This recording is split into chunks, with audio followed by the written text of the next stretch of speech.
Hello, and welcome to Church and Main, a podcast for people interested in the intersection of faith, politics, and culture. I'm Dennis Sanders, your host. There's a president of the United States, who, of course, happens to be Donald Trump, a fascist. This has been an ongoing debate ever since Trump became president in 2017.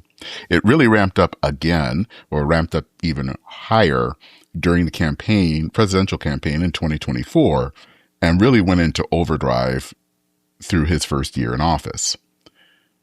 It's not a surprise that many people, including yours truly, think that Trump and his administration are very authoritarian and seem not to care much about little things like democracy. But does that mean that Trump is a fascist? In late January, Jonathan Rauch wrote an essay in The Atlantic with the very stunning title, "Yes, It's Fascism." Rauch was hesitant in the past in saying that Trump was a fascist, but over time he started to see patterns that made him change his mind. Shortly after that essay, another essay came out with someone else that was changing his mind. Pastor Anthony Robinson wrote in late 2025 that he really wasn't joining in with a lot of other people that wanted to say that Donald Trump was a fascist.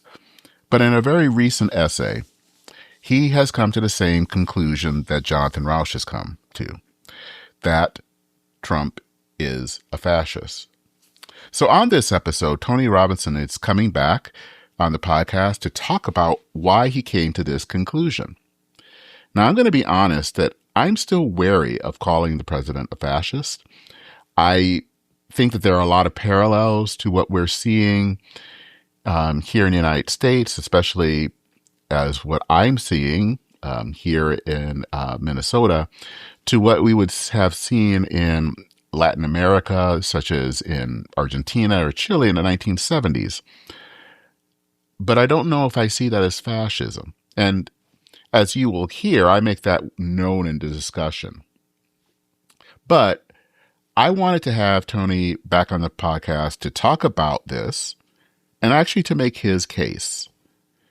So before we go into that discussion, a little bit about Tony.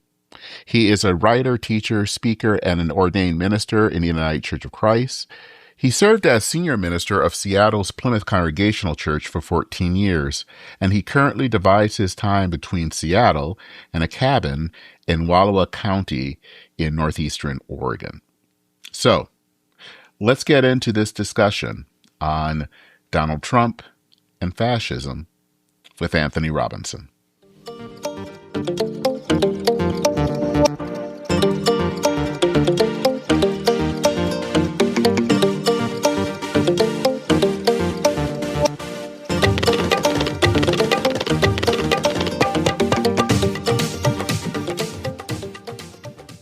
Well, Tony, thanks for joining me back on the podcast. And the reason I wanted to talk to you is to kind of, I guess, reason together about an article that you wrote for your Substack that's actually based on another article by Jonathan Rauch that appeared in The Atlantic recently that's was entitled, "Yes, It's Fascism." Yeah. And you wrote kind of your response to that, basically agreeing with Jonathan Rauch. Right. And I think the first thing I wanted to ask is what led you to what led you to write your article? And kind of where do you kind of line up and how did you change your mind on whether or not Donald Trump is a fascist? Yeah. Thank you. Well, it's good to be with you again, Dennis, and I appreciate the invitation and the chance to, as you say, reason together.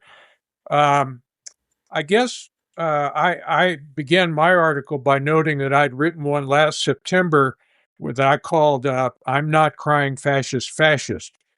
And the reason I have, a lot of friends who were in that camp and I had some people writing to me and saying, why aren't you calling Donald Trump what he is and fascist? And my reluctance had a fair amount in common with that of Jonathan Rauch, who I respect enormously. His book, Cross Purposes, I think that's the title of it, Christianity's Broken Bargain with Democracy, is really important book, I think.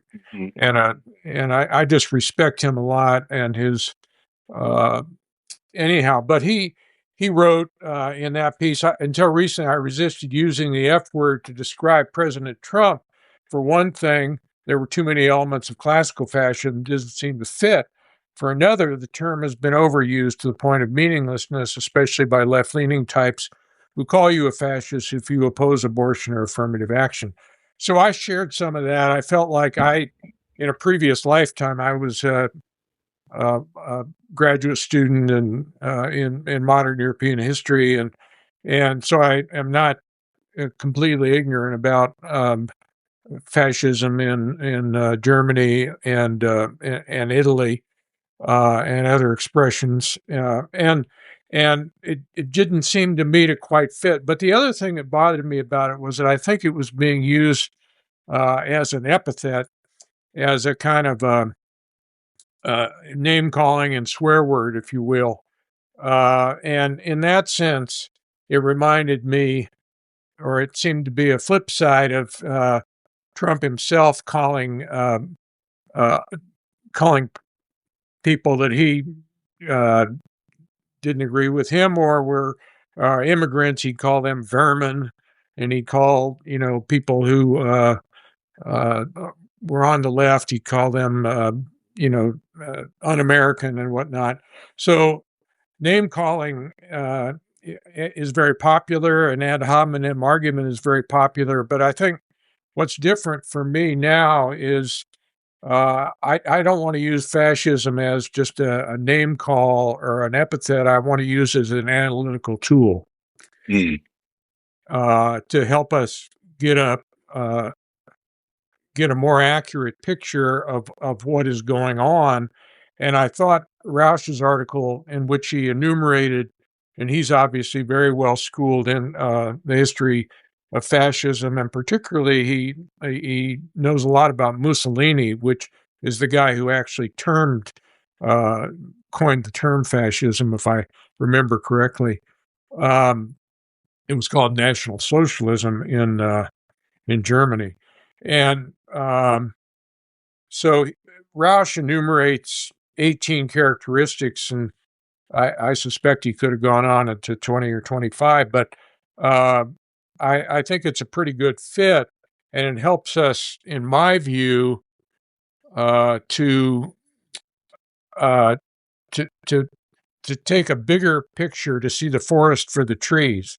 It's very easy with the political times and temper, and with Donald Trump, who monopolizes the news cycle, to just get focused on one thing after another, one tree after another, and not see the forest, so to speak.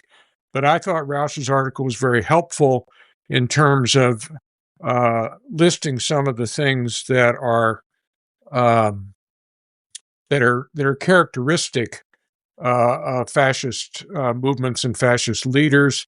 And so you can put the instead of just looking at a tree and often getting caught in both siderism, let's look at the tree from the north side, let's look at the tree from the south side, which you can do on the immigration thing in Minneapolis or any place else. Uh, let's let's uh, let's take a larger perspective. And the other thing that Rausch emphasized, which I'd also emphasize, is that Trump uh, 2.0 is different than Trump 1.0.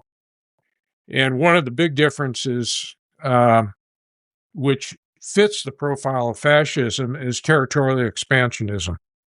I mean, it was always, Mussolini invading Ethiopia, uh, uh, uh, Hitler invading Czechoslovakia, Poland. Lebensraum. We got to increase our space. We are the chosen, anointed people. We're the special tribe, and so we have a right to increase our space. Well, Trump didn't do much of that in the first go round. He was pretty much a semi-isolationist. I would say, and wanted to avoid what we've called foreign entanglements. He may still want to avoid foreign entanglements, but he sure would like to extend uh, territory, notably Greenland, of course. This huge mass of land and ice, and we have to have it. So that adds an important marker of fascism. It wasn't really on the table in such a prominent way in the first term.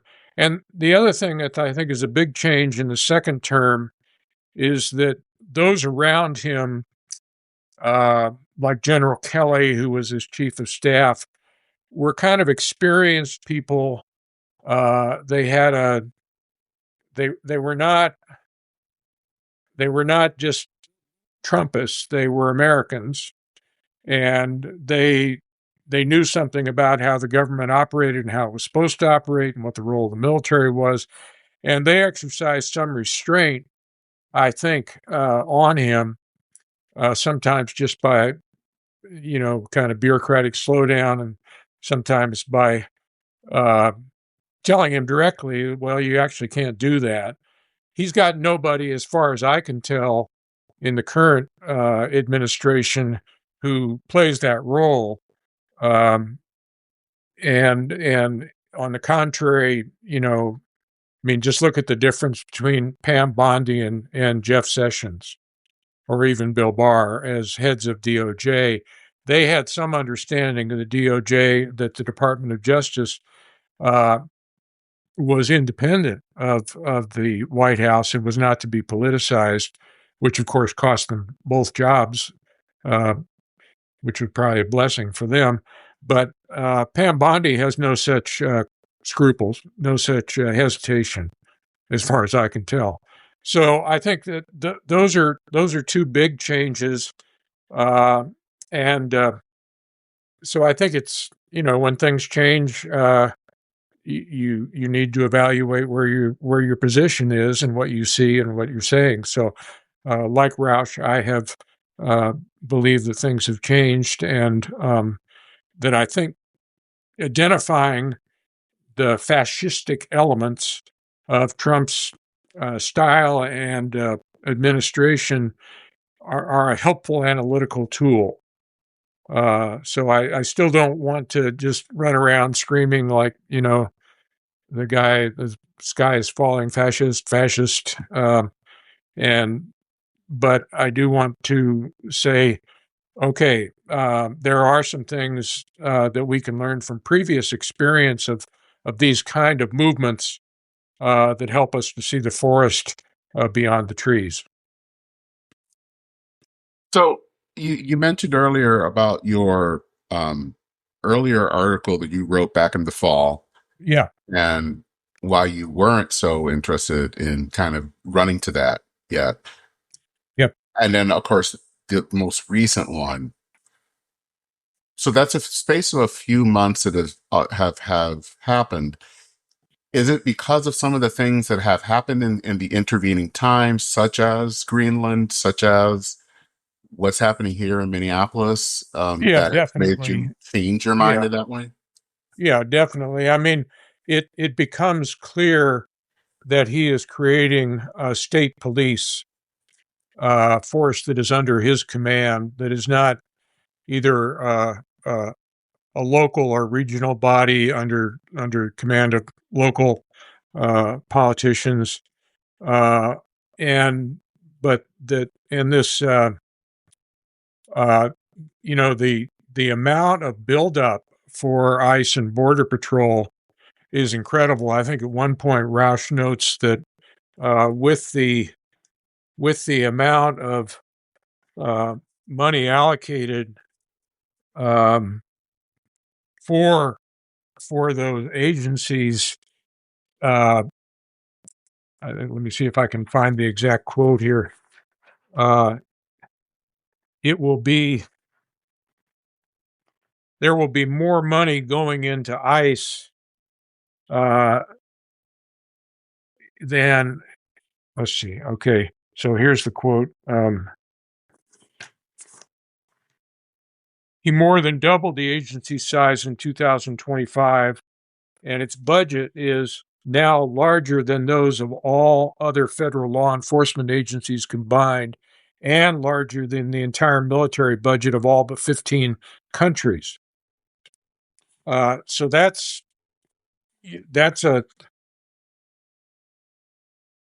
a that's a significant that's an understatement. That's a significant element and a huge kind of domestic police force that is pretty much directly responsible to him. Now, some of the people that have historically served in the Border Patrol and ICE are very worried about those agencies because with such a free reign and so many resources, they will destroy whatever good reputation or goodwill that some of them might have had.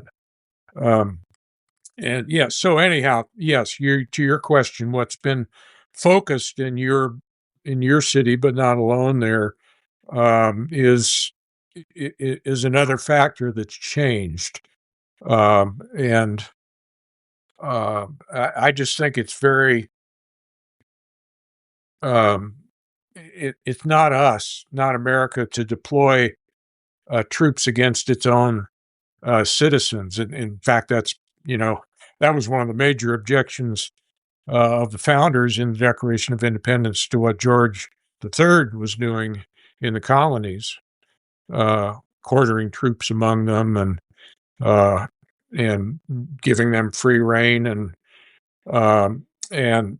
so I think it's that is one of the factors that has changed and should not be taken lightly. I mean, I think there was general support for the idea that uh, uh, serious and identifiable criminal immigrants, people who come here and somehow were either active criminals before they came or active criminals after they got here or both, uh, that there were issues and they needed to be somehow addressed. I don't think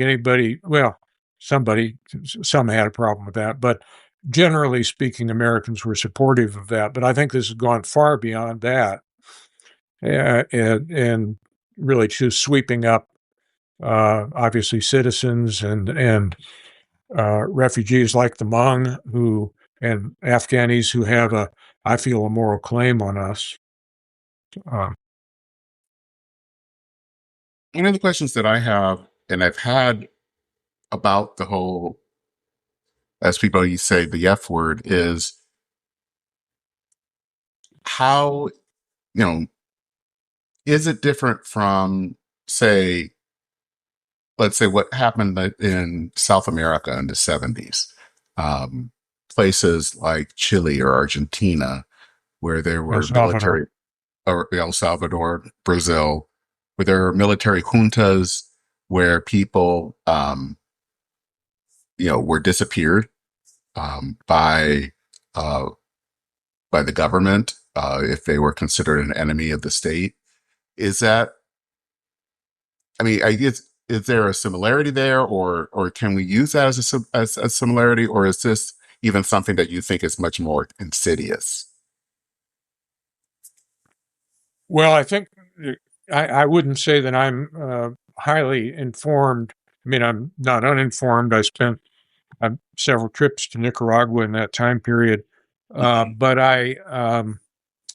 I'm not. I don't feel like I'm uh, as well informed as I am about Europe in the 20th century. But I would say, yeah. I mean, clearly there was a use of secret or state terror police to eliminate any kind of opposition. Um, and it in some cases it had a lot of financial support and rhetorical support from the U.S.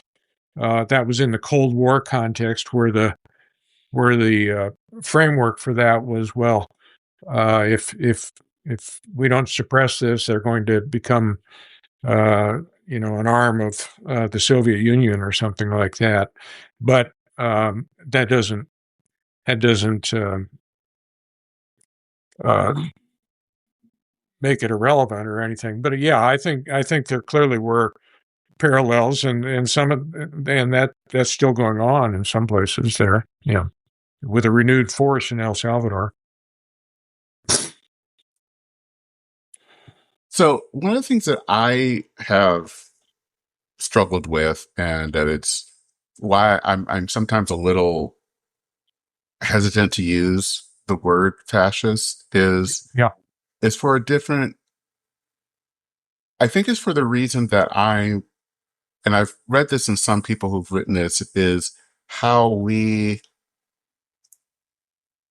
it might be something that feels good. And I know that's not necessarily what you're getting at, but it's not effective. And and this was something that I read, but that it might make it hard to persuade people to not support Trump, that it might actually harden kind of lines.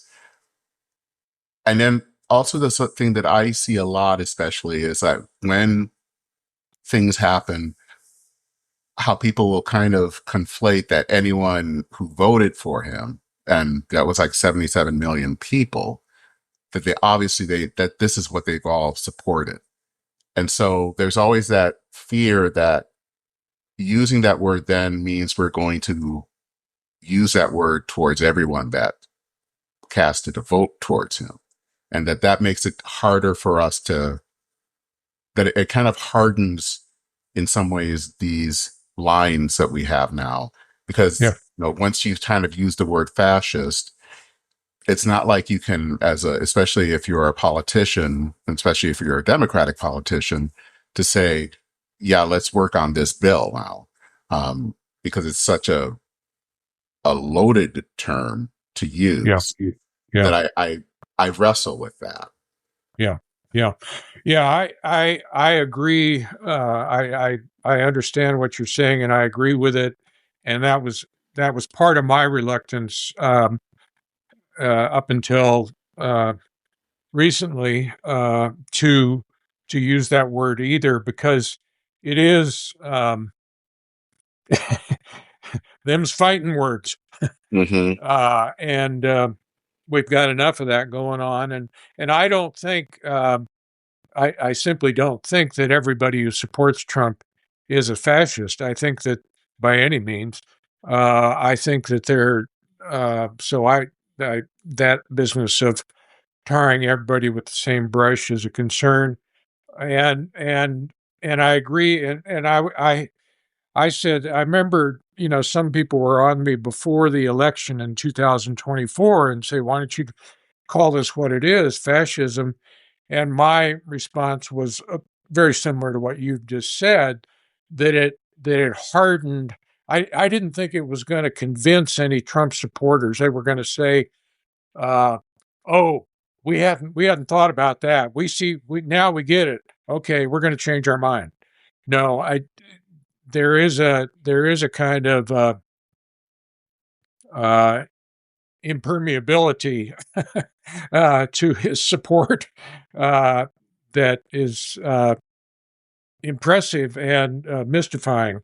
Uh, but and calling him, or by implication them, fascist, I didn't think was going to help. So I shared that, but I do think, as I said before, that at this point, with the changes we've seen, it is it's a helpful framework when we have a good working definition of fascism, and it's not just a kind of a vague uh, sort of semi-swear word. Mm. Um, I sent you an article. I don't know if you got it or opened it, but it's I from did. the Dispatch newsletter called How Not to Be a Fascist, and it's an essay about a Hungarian Jewish philosopher, or a Hungarian Jew who was a philosopher, and Aurel Kolnay, who I had not really heard of. I thought it was an excellent essay. I don't know if you're able to I link did to it too. because, yeah.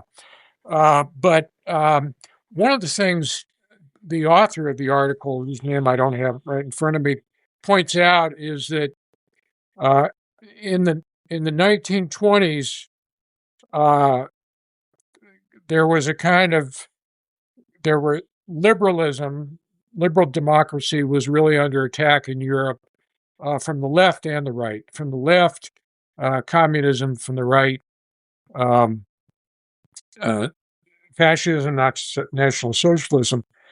But in this article, he writes, not Kolnay, but the article's author, uh, the fascists and communists of the 1920s were not all crazed lunatics.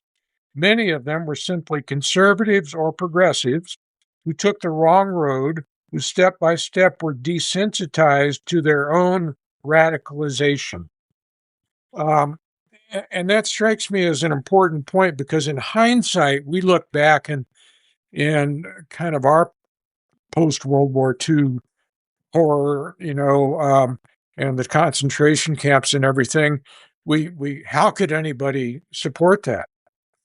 And but he's pointing out here that um, that it at the time in the run up in the 20s and even into the 30s, uh, these were not uh,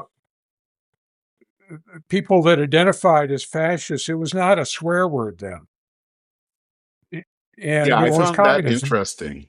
Yeah, it was clearly it was one sort of political option, um, and it was not.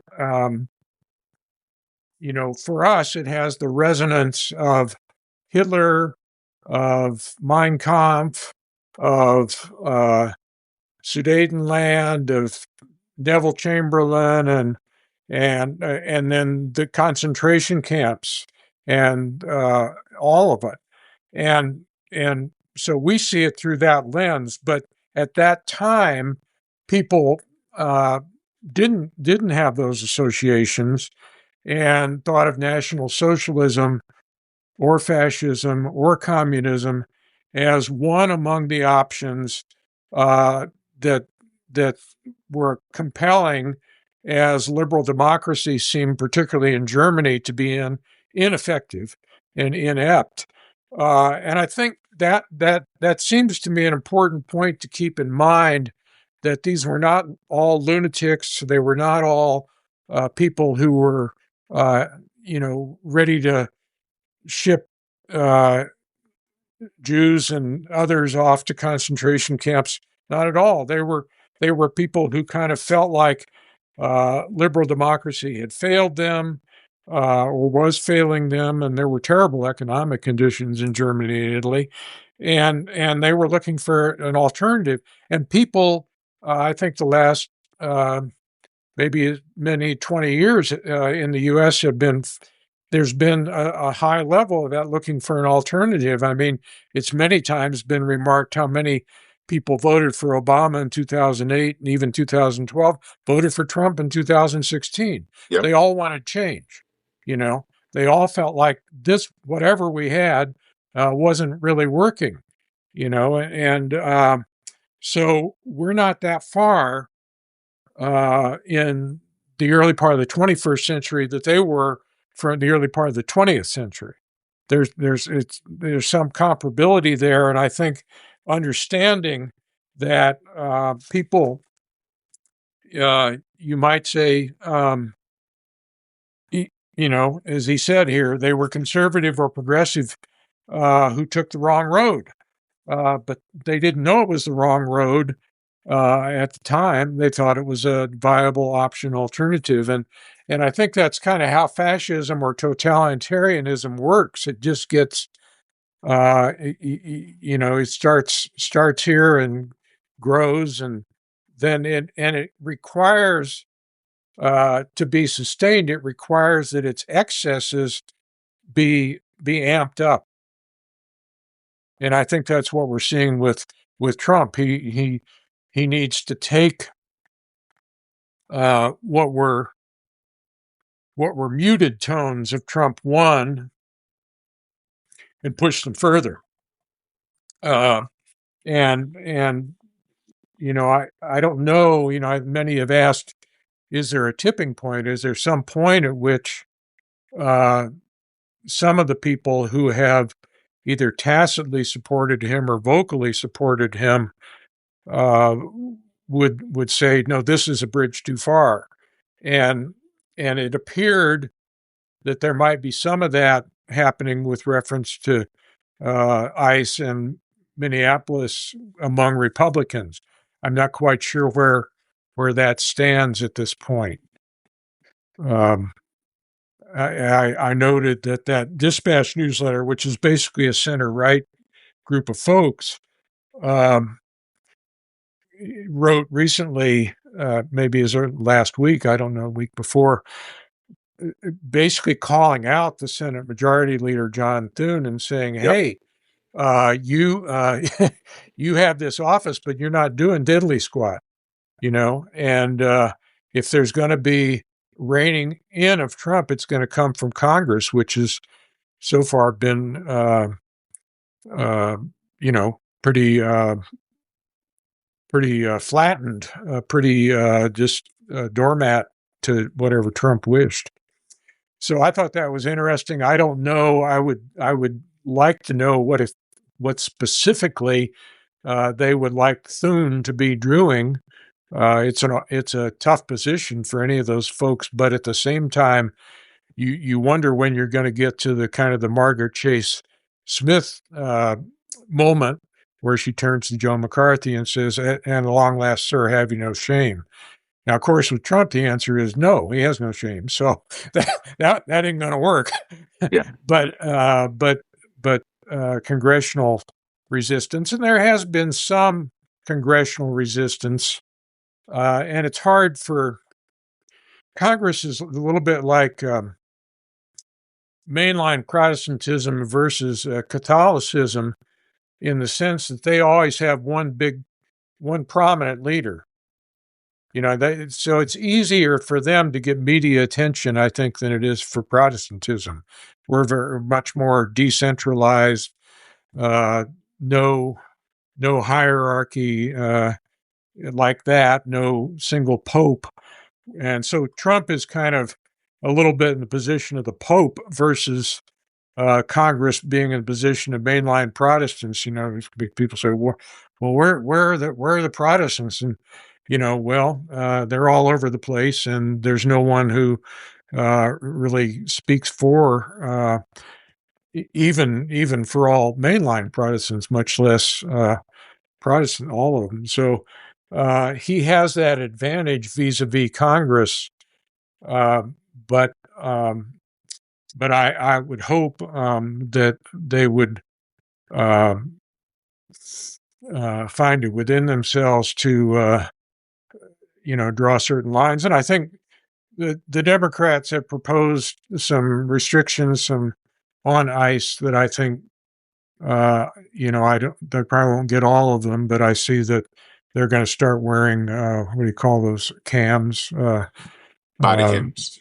Body cams. So I guess you can argue that's to protect them, but it's also to protect others. So, although there seems to be no lack of footage of what's going on, so I don't know. So that's one. But I think the business of no masks, I think, is very important, and I don't buy that crap about it's going to their families will be harassed.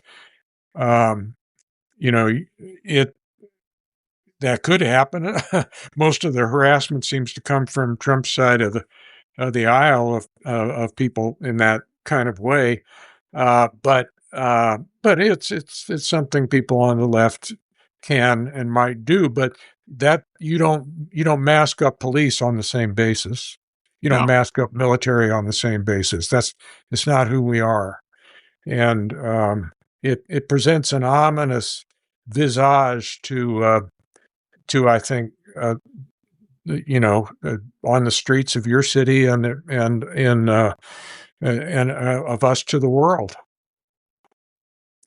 So I agree with what you're saying about it could only harden the lines, and it could only uh, you know be counterproductive in that sense. But I think we've gone beyond that place at this point.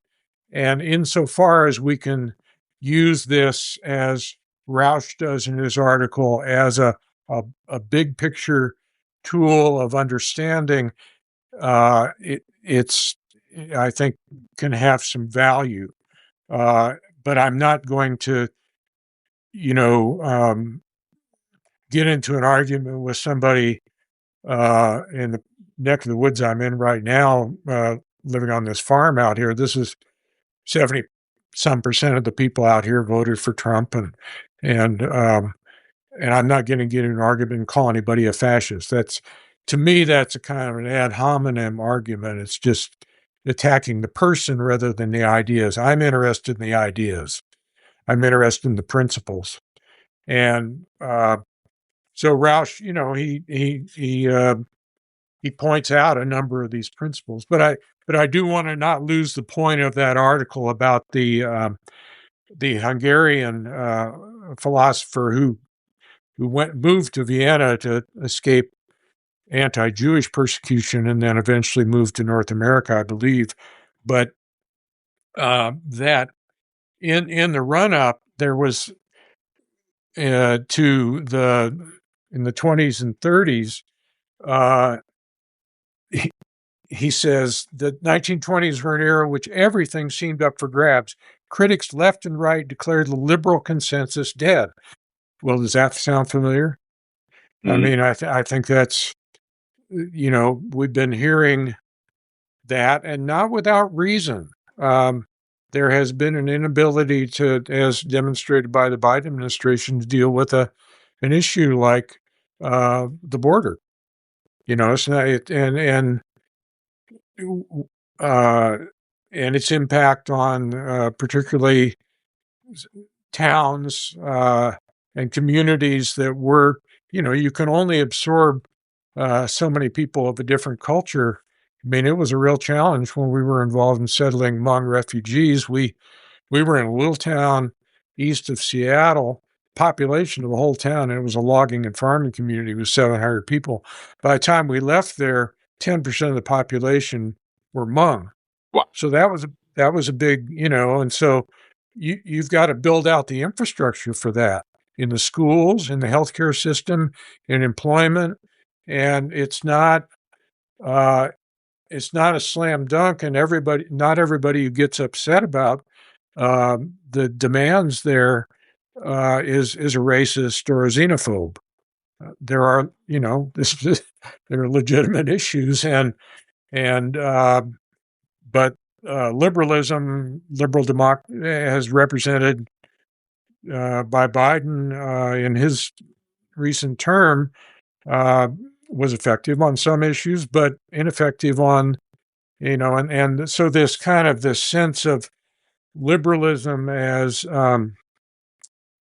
a little flaccid and feckless, I think we have in common in the early 21st century in this country and the world, with people in Europe in the 20s, and the point that the author of the article about Kolnay is making is that these weren't not the people that were kind of said, hey, let's give this National Socialist thing a run.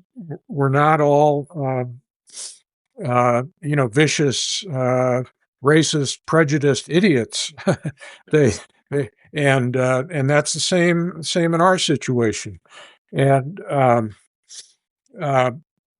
so yeah, and I was also struck in that article by and this is very resonant for our times. He says the rejection of liberal democratic norms and institutions felt transgressive and exciting. The kind of struggle, combat, and of dedicating oneself to a great national cause proved attractive to new fascists. Fascism, wrote Colnay, has a keen consciousness of opening out a new era, unquote, quote unquote, and of closing the, quote, outworn epoch of liberalism. It glories in the paradoxical attitude of shaking off liberty as though shaking off oppressive fetters. A new youth is breaking the bonds of dried up formulas and hoary ideas. For Colnay, however, what attracted the young to fascism was not so much any real practical concern, nor any real coherent philosophy. It was rather a kind of boredom with the peace and orderliness of liberal times. Distinctly lacking in liberal societies is the kind of enmity, battle, and conflict and esprit de corps that a conquering master nation can provide. And again, that's very resonant to me of our times, of this longing for some kind of great cause, longing to be bonded together against an enemy, longing to for men to be men, and all that kind of stuff. And again, it doesn't have a lot of policy content. It's more of an emotive thing.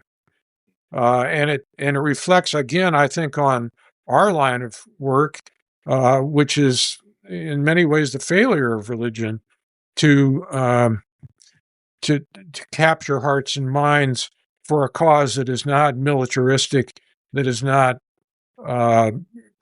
conquesting and that conquest and that kind of thing.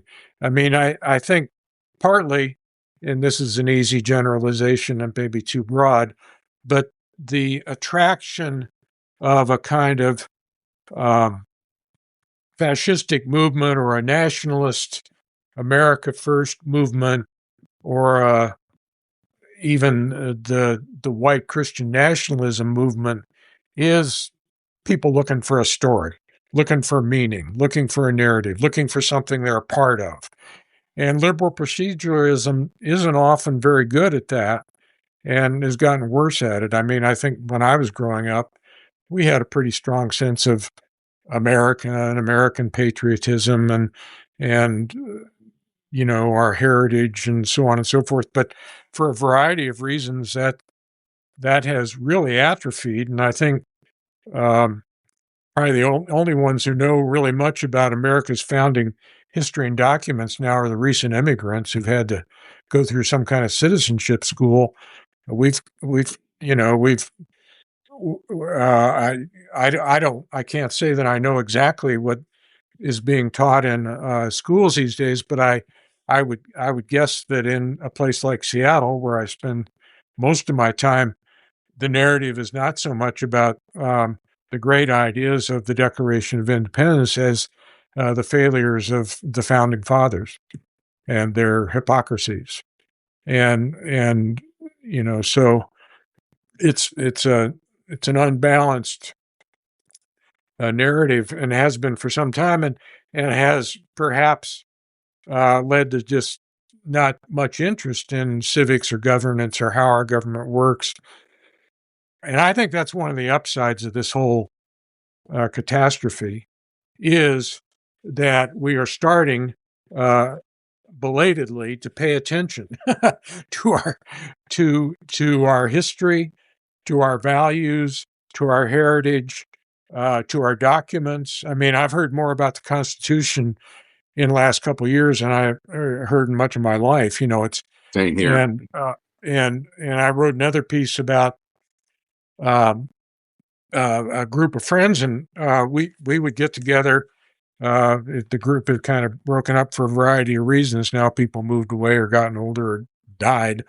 But what we did every year on the 4th of July was read the Declaration of Independence out loud. And it was, I thought it was, kind of a little cheesy and and maybe a little over the top on American patriotism, but over time, I found it very moving and very instructive. I mean, it's a number of the things they cite, the founders cite in the case against George III, can be rewritten pretty easily to cite against what's going on under the purview of the Trump administration. So I'm hoping that for the upcoming 250th anniversary this summer of the Declaration, that there will be kind of what used to be back in my day sit-ins, teach-ins around the Declaration of Independence and the Bill of Rights, so that people all over the country will be gathering and hearing these read aloud and discussed. So one of the things that I wanted, so if we want to see that Trump is a fascist, and the people around him have these kind of fascistic ideas, what is the church's response to this? You were just talking earlier about how people didn't immediately see obviously they did not see when people joined in to fascism that this was going to lead to concentration camps the next day. And I've been reading a book about the theologian Karl Barth as he was teaching at the University of Bonn around the time that Hitler comes to power. And one of the things that's fascinating is reading about how the church leaders within the German churches kind of bought into it. I mean, and it wasn't necessarily because they hated Jews or they wanted to do it, but it was something exciting to be a part of, in that same way that you were just talking about. And so with all of this happening, how do we as Christians respond to this? Well, I think I was just talking about kind of a renewal of American understanding of our roots, our history, our values, our convictions, our origins. And I think for the church, it's parallel. Is we need to you get back to our sources. Our source, as Bart said, of course, is Jesus Christ. And the Barmen Declaration articulated that they were very much a minority against the German Christian movement. And there again, it does seem like the sort of the Christian nationalist movement today is not dissimilar from the German Christian Church, which basically supported Hitler, at least in that run-up period. And so I think, church I go to in Seattle last year, the pastor there did a series called Beyond Christian Nationalism, and basically took the I've forgotten what you call them, the theses or whatever of the Barmen Declaration, and just went through them one by one. And the bottom line is we have no leader other than Jesus. And the claim of Hitler was that I am the leader and the only leader, and so supplanting, and the Trumpist movement kind of dances around that, saying he's either he's been sent by God or he's God anointed or God appointed, or Trump himself saying, I am the only one, that kind of thing. And there is one of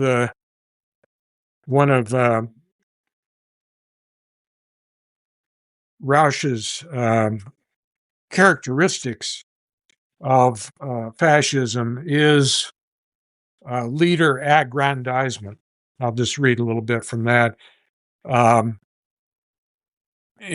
Pertaining to our own situation. So it's really, since Rauch writes, since 2016, when he declared I alone can fix it and bragged that his supporters remain loyal even if he shot someone on Fifth Avenue, Trump has cultivated a personality cult. Although some of his efforts at self-aggrandizement can seem comical, the gilding of the Oval Office, the renaming of Kennedy Center, proposed triumphal arch, he understands the centrality of leader worship in a fascist-style regime. In sharp contradistinction to the American presidential tradition since George Washington, he makes no pretense of serving the people or the Constitution. His mindset, his symbolism, and his rhetoric all underscore the point he made to the New York Times this month. His own mind and morality are the only limits on his global power. This is Fascism 101, end of quote from Rauch. So I think, it's a time where the church has to ask who is who is who is Lord, and it's not a new question for the church. I mean, early Christians went to the cross for Jesus is Lord, not Caesar. Caesar wanted them to say he was God, Lord and God, and Son of God, and they didn't, and they got in trouble. And so I think the church's response is has to be, and I know you're have urged this and sympathetic to it yourself, has to be theological and has to be Christological, but not so much so that we don't have anything to say about what's going on. It's a both and, but we have to be careful, not because to save our butts, but we have to be careful because I think one of the things that is really of concern to me is the politicization of the church, whether on the left or the right. It may be more evident on the right, but I'm United Church of Christ, and I would say my denomination has been for some time quite politicized, and that anybody who had any sympathy for not just Trumpist but almost Republican positions, you got the message pretty clearly. You weren't welcome here. I mean, I remember, yeah. So I don't want to, and it, so it's a, I don't want to just, and I wouldn't, were I preaching regularly today, I would not do a sermon like the article I wrote. I was wrong. Yes, it's fascism. Um, I might do what my pastor did and do a series on the Barmen Declaration, and because a lot of people haven't even heard of it, even though it's this is a Presbyterian church, and they include the Barmen Declaration in their Book of Confessions. Mm-hmm. But of course, I'm in UCC. We're a non-creedal, non-confessional denomination, so we don't have such a collection of things to refer to. But so what is the I've forgotten what you named for it, the rule of faith, and what do we turn to say as we try to make determinations about our own actions, our own decisions, our own commitments. And I think if you've already politicized the church one direction or another, you don't have any reference point beyond contemporary politics. And one of my problems with my own denomination is that I'm not interested in going to church just to hear a rehash of the New York Times or Fox News. Mm-hmm. I want to hear about Jesus, and I want to hear about. And the other thing, another thing that I think is directly a direct conflict between Christian faith. There's so many, and this fascistic tendency. One of them is this business of there are only some people that are the good people. There are only some people that are in the tribe. There are only some people that are the pure Volk, and you're getting this now with J.D. Vance talking about heritage Americans. Yes. You have to have been here and uh, almost be a property holder, and so instead of America being a set of ideas, it's a racial, ethnic um, identity. And the corollary of that then is the people that aren't part of the tribe and the Volk are, as Trump has called them, vermin, which is a very, very National Socialist Nazi term, that they are, uh, that's another characteristic Rauch cites, dehumanization. Fascism draws its legitimacy, I'm quoting here, from its claims of defending people from the enemies who are animals, criminals, and brutes. Trump characterizes, for instance, political opponents as vermin and immigrants as garbage, who are, quote, poisoning the blood of our country. Vice President Vance, as a senator, endorsed the book called Unhumans, a title that refers to the left. And who can forget his false claims about Haitians abducting and eating cats and dogs? So that is directly in opposition to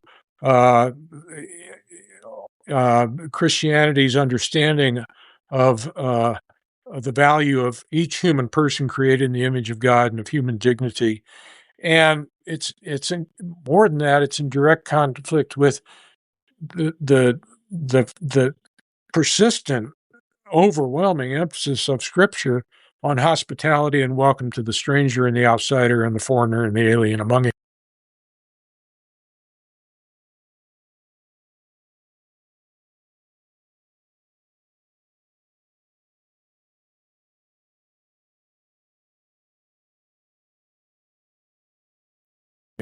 That doesn't mean that you just have an open border, No. and that it doesn't mean that that you, some of the issues we talked about earlier, that you're not attentive to uh, the things you need to support assimilation, and you don't.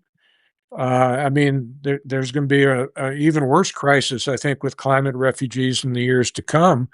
Uh, we can't, as Americans, violate our own values and history by just becoming xenophobic, as the current administration would like. But we can't degrade and dehumanize people and create some kind of mystical unity of heritage Americans. Then the other thing I was going to say, that's in direct conflict with Scripture. And the other thing I was going to say was that, if I understand Scripture at all, it is that we are all flawed people. There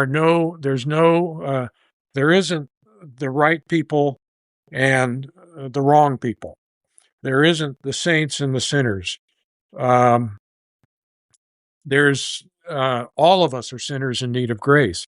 Republicans, Democrats, independents, socialists, and so you can't just gather a congregation on a partisan political basis and congratulate yourselves that we are the enlightened Christian nationalists, or we are the enlightened Christian socialists, or what have you, and the rest um, are under judgment. No, we're under judgment, every one of us, and every one of us in need of grace. And that's an approach to humanity and to life that is fundamentally at odds with this dividing the world up into the righteous and the heathen. That everything in Scripture is against that, and Christ died for the ungodly, not for the godly. And I love what great essayist Pascal said. He said, "The world does not divide between saints and sinners. The world is divided between sinners who believe themselves to be saints and saints who know themselves to be sinners. Mm. So we're chronically, as human beings, wanting to cast ourselves as either the righteous or the cool or the in or the above. And that requires that there be somebody who's below and somebody who's out and somebody who's, and Christianity cuts right through that and says, no, every one of us is a sinner in need of grace. Every one of us has played our part in crucifying Christ. And every one of us has shouted, crucify him, crucify him. And every one of us has been the priest and Levite that walked by on the other side, you know. So this whole business of dividing the country along the lines of the ins and the outs, I think, is profoundly and dangerously unchristian. Reflects our lack of theological formation, and so a whole has been created by I think kind of a civic Christianity, a light once over nominal Christianity. And just as we are driven now back to the Bill of Rights and the Constitution, we are driven now back to Scripture, back to Jesus Christ, back to the sacraments of the church, back to the body of Christ as a place where the person next to you may have profoundly different ideas about what is a good political philosophy, but that person is baptized and has been saved by Christ. And let us break bread together. So we're lacking that kind of transcendent dimension that goes beyond politics. We're only left with politics now, and politics cannot bear that freight. It asks too much. Politics will not save you. Okay. And I really feel for actually the people in Congress. I mean, and all the people working in that sector. It just doesn't look like a happy life. And but God bless them for putting themselves out there and trying. And let's pray for the ones that are trying to keep some sort of faith and ethical foothold in the midst of all that. One final question before we kind of wrap up is, where do you think that this is, all heading? I mean, I think the question that I always want to know is, do we get through this? And there are days I think we will. It'll be difficult, but we will. And there are days I wonder. Right. Yeah. Yeah. You're talking about what I toss and turn about at 3 a.m, among other things. And I think we do get through it. How soon and in what shape, I don't know. I again will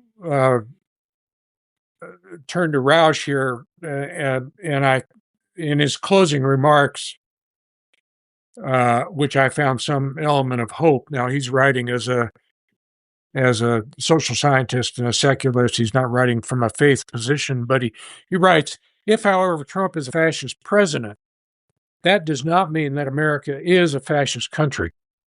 The courts, the states, and the media remain independent of him, and his efforts to browbeat them will likely fail. He may lose his grip on Congress in November. He has not succeeded in molding public opinion except against himself. He has outrun the mandate of his voters. His coalition is fracturing, and he has neglected tools that allow presidents to make enduring change. He and his party may defy the Constitution, but they cannot rewrite it, thank goodness. So the United States, once the world's exemplary liberal democracy, is now a hybrid state, combining a fascist leader and a liberal constitution. But no, it has not fallen to fascism, and it will not.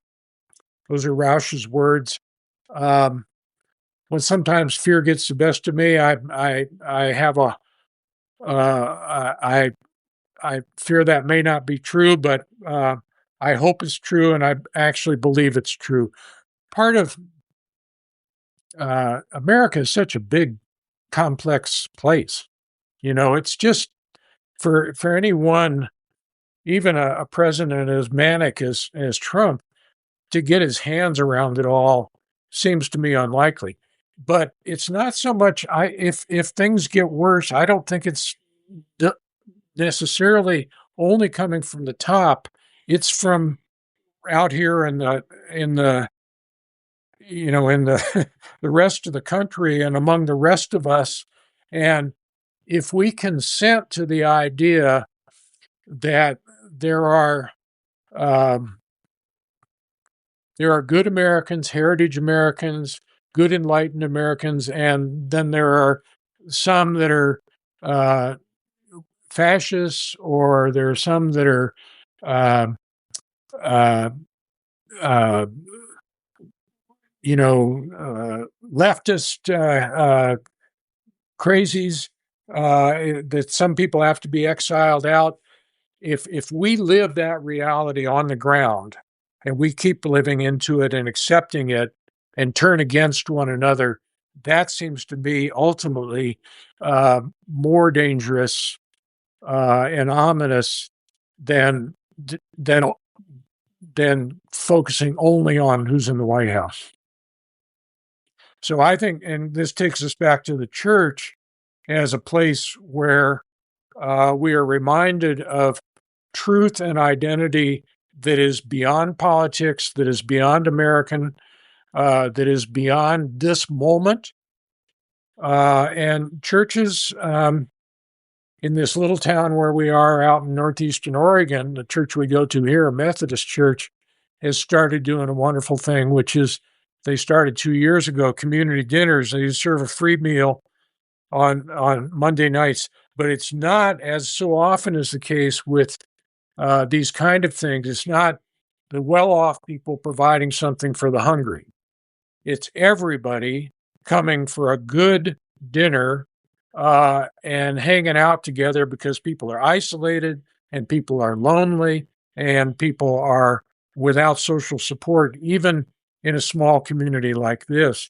And it's been a real blessing to this community, and it's been a place where people cross lines, and I think the church has always, at its best, always done that and needs to be doing more of it.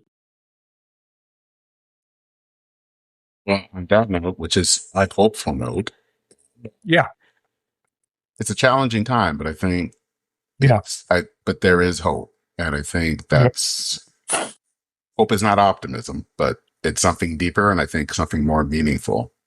So I think that's a good place to end it. Yeah, yeah. Tony, thank you for being able to come on and chat and have this discussion.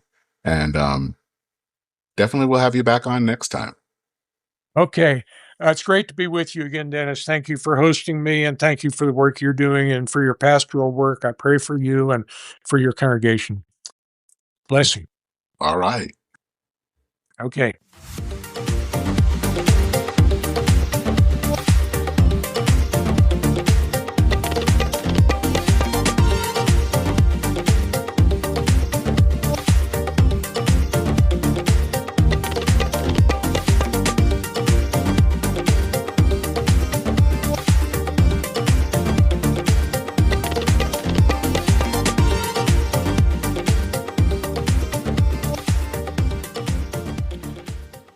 So, what are your thoughts?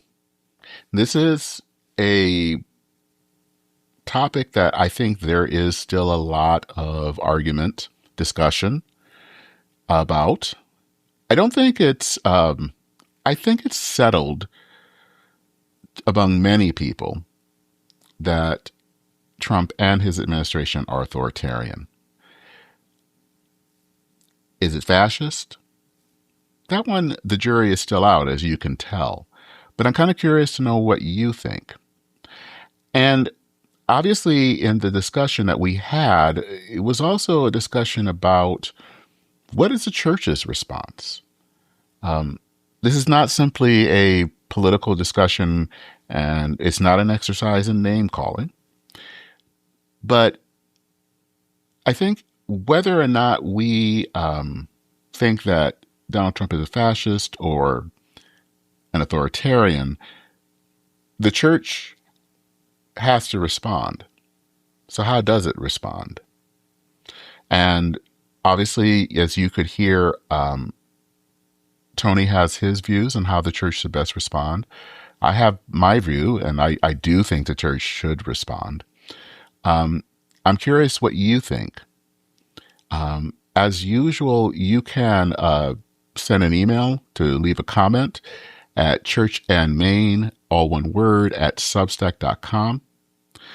I'm also going to put links here to Jonathan Rauch's essay from The Atlantic, and then also Tony's own essay. And again, I'd love to hear what you're thinking about this, because it does matter. And either way, whether you think that Trump and his administration is fascist or not, it's still, I believe, a danger to American democracy. So how does the church best respond? Also, if you want to listen to past episodes, learn more about what this podcast is all about, or even make a donation, you can check us out at churchandmain.org. And you can also visit churchandmain.substack.com to read articles that I've written. I just wrote one about Ash Wednesday and a practice that is called glitter ash. And you can find that at churchandmain.substack.com to read that article and other articles. I'd also hope that you would consider subscribing to the podcast on your favorite podcast app and consider leaving a review. That helps others find the podcast. That is it for this episode of Church and Main. I'm Dennis Sanders, your host. As I always say, thank you so much for listening. Take care, everyone. Godspeed. And I will see you very soon.